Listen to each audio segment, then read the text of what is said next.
Have you ever found yourself puzzled by a piece of code that just doesn't seem to work? If you're trying to decode a metadata storage path in .NET Core and hitting a wall, you're definitely not alone. Today, we're going to unravel this mystery together. I totally get it. It can be incredibly frustrating when you think you have everything set up correctly, only to run into errors. You're not the only one facing this issue, and it's a common challenge for many developers working with Azure Search.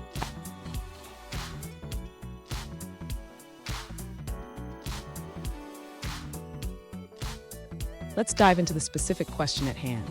One user recently asked, how do I decode the metadata storage path produced by Azure Search Indexer in .NET Core?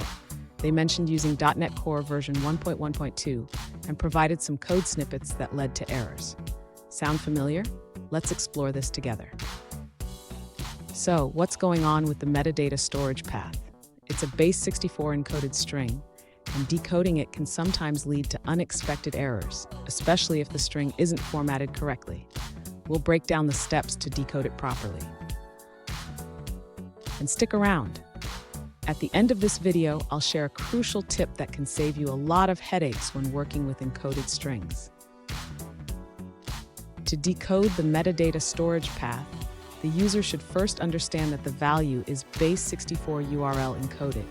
This means we need to decode it properly to retrieve the original URL. Next, the user can utilize the Web Encoders class from the Microsoft ASP.NET Core.WebUtilities namespace. This class provides a method specifically for base 64 URL decoding. The user should then call the base 64 URL decode method on the encoded string. However, they need to ensure that the string is properly formatted before decoding.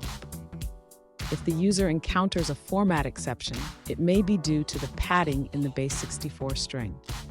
The user can add the necessary padding characters to ensure the string is valid. Finally, the user can convert the byte array back to a string to retrieve the original URL. This can be done using the encoding.utf8.getString method.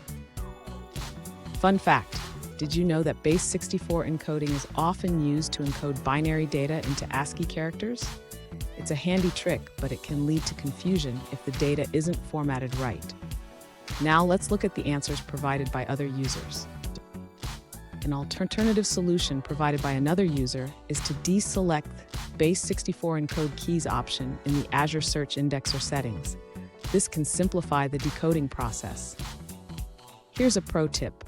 Always check the length of your base 64 strings and ensure they are properly padded with equal signs at the end. This can save you from those pesky format exceptions. And there you have it. You should now be able to decode the metadata storage path without any issues. Remember, proper formatting is key. If you found this video helpful, please subscribe for more tips and tricks on coding and troubleshooting.